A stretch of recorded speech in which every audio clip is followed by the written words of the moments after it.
ಎಲ್ಲರಿಗೂ ನಮಸ್ಕಾರ. ಇವತ್ತಿನ ದಿವಸ ನಾನು ಶೇಂಗಾ ಹಿಂಡಿ ಮಾಡೋದನ್ನು ತೋರಿಸ್ಕೊಡ್ತೀನಿ.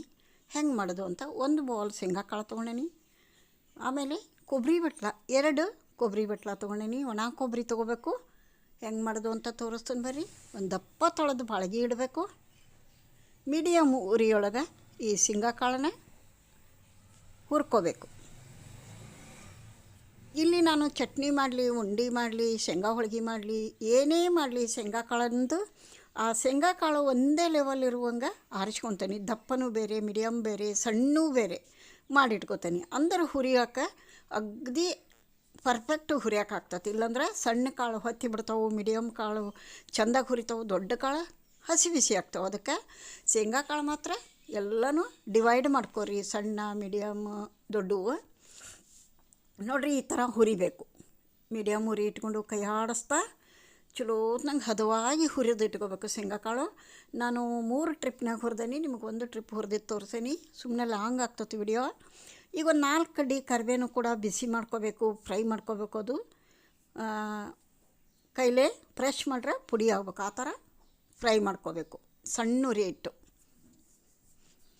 ಇಲ್ಲ ಅಂದ್ರೆ ಹಸಿದು ಹಾಕಿರ ಚಟ್ನಿ ಮುದ್ದೆ ಆಗ್ತತಿ.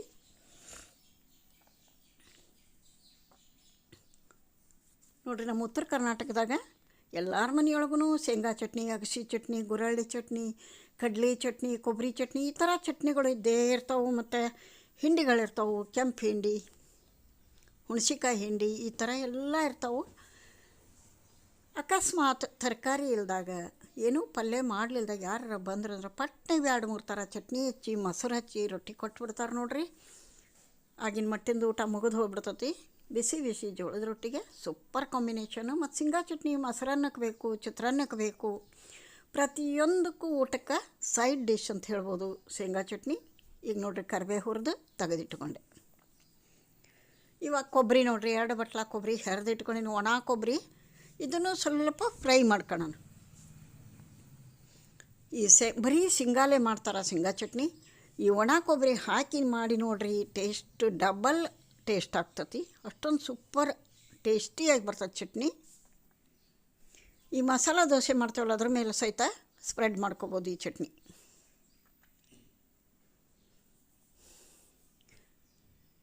ಯಾರೆಲ್ಲ ನನ್ನ ವಿಡಿಯೋಸ್ ನೋಡ್ತೀರಿ, ನನ್ನ ಚಾನಲ್ಗೆ ನಿಮ್ಮ ಹೆಲ್ಪು ಸಪೋರ್ಟು ಬೇಕು. ಪ್ಲೀಸ್ ಸಬ್ಸ್ಕ್ರೈಬ್ ಆಗಿ ವಿಡಿಯೋ ನೋಡಿರಿ. ಈ ಥರ ಸೀದು ಹೋಗಬಾರ್ದು, ಹುರಿದಿರಬೇಕು, ಫ್ರೈ ಆಗಬೇಕು. ಆ ಥರ ಹುರಿದು ಒಂದು ಪ್ಲೇಟಿಗೆ ತೆಗೆದಿಟ್ಕೊಂಡ್ಬಿಡೋಣ. ಆಮೇಲೆ ಶೇಂಗಾ ಕಾಳು ಮೇಲಿನ ಸಿಪ್ಪಿ ಎಲ್ಲ ತೆಗೆದು ಅವ್ನು ಸ್ವಚ್ಛ ಮಾಡಿ ಇಟ್ಕೊಳ್ಳೋಣ. ಈ ಥರ ನೋಡಿರಿ, ಈ ಥರ ಎಲ್ಲ ಸಿಪ್ಪಿ ತೆಗೆದು ಸ್ವಚ್ಛ ಮಾಡಿ ಇಟ್ಕೊಳ್ಳೋಣ. ಒಂದೇ ಲೆವೆಲ್ನಾಗ ಅದಾವೆ ನೋಡಿರಿ ಎಲ್ಲ ಕಾಳುಗಳು, ಬೇಳೆಗಳು. ಈ ಥರ ಇರಬೇಕು. ಹದವಾಗಿ ಹುರಿದಾಗ ಮಾತ್ರ ಚಟ್ನಿ ಟೇಸ್ಟಿಯಾಗಿ ಬರೋದು. ಕೊಬ್ಬರಿ ಶೇಂಗಾ ಹುರಿದನೀಗ ಇದನ್ನು ಗ್ರೈಂಡ್ ಮಾಡೋಣ. ಮಿಕ್ಸಿ ಜಾರ್ ತೊಗೊಂಡು ಶೇಂಗಾ ಕಾಳು ಹಾಕೋಣ. ರುಚಿಗೆ ತಕ್ಕಷ್ಟು ಉಪ್ಪು ಹಾಕೋಣ.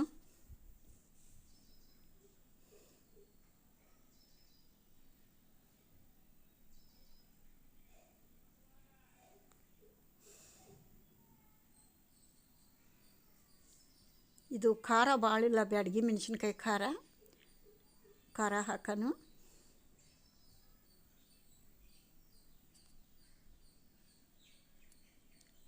ಈ ಫ್ರೈ ಮಾಡ್ಕೊಂಡಂಥ ಕರಿಬೇವು ಹಾಕೋಣ.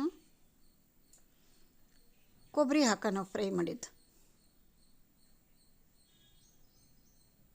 ನಾ 2 ಟ್ರಿಪ್ಪು ಗ್ರೈಂಡ್ ಮಾಡ್ಕೊಂಡೇನಿ. ನಿಮಗೊಂದು ಟ್ರಿಪ್ ತೋರಿಸ್ತೇನೆ ಈಗ. ನೋಡಿರಿ, ಜವಾರಿ ಬೆಳ್ಳುಳ್ಳಿ ಒಂದು 5-6. ಅವೇನು ಮೇಲಿನ ಸಿಪ್ಪಿ ಎಷ್ಟು ತೆಗೆದ್ರೆ ಸಾಕು, ಪೂರ್ತಿ ಸುಲಿಯೋ ಅವಶ್ಯಕತೆ ಇಲ್ಲ. ಜವಾರಿ ಬೆಳ್ಳುಳ್ಳಿನ ಒಳ್ಳೆ ಘಮ ಬರ್ತತಿ, ಒಳ್ಳೆ ರುಚಿ ಬರ್ತತಿ. ಸಕ್ಕರೆ ನೋಡಿರಿ, ಒಂದು 2-3 ಸ್ಪೂನ್ ಸಕ್ಕರೆ ಹಾಕೋಣ. ಇದನ್ನು ಗ್ರೈಂಡ್ ಮಾಡ್ಕೊಂಬರೋಣ. ನೋಡಿರಿ, ಏನು ಸೂಪರಾಗಿ ಬಂದೈತೆ ನೋಡಿರಿ. ಒಣ ಕೊಬ್ಬರಿ ಹಾಕಿರ್ತೀವಲ್ಲ, ಶೇಂಗಾನೂ ರುಚಿ, ಒಣ ಕೊಬ್ಬರಿನೂ ರುಚಿ, ಡಬಲ್ ರುಚಿ ಬರ್ತೈತೆ ರೀ. ಅಷ್ಟೊಂದು ಟೇಸ್ಟಿಯಾಗಿ ಬರ್ತೈತಿ. ನೀವು ಈ ಥರ ಒಂದು ಸಲ ಟ್ರೈ ಮಾಡಿರಿ. ನಿಮ್ಗೆ ಇಷ್ಟ ಆದ್ರೆ ನೀವು ಪದೇ ಪದೇ ಮಾಡ್ಕೋತೀರಿ ನೋಡಿರಿ ಇದೇ ಥರ.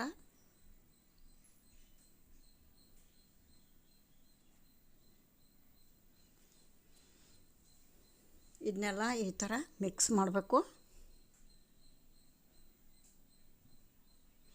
ಒಂದು 10 ನಿಮಿಷ ಆರಾಕ್ಬಿಟ್ಟು ಆಮೇಲೆ ಬಾಕ್ಸಿಗೆ ತುಂಬಿಡಬೇಕು.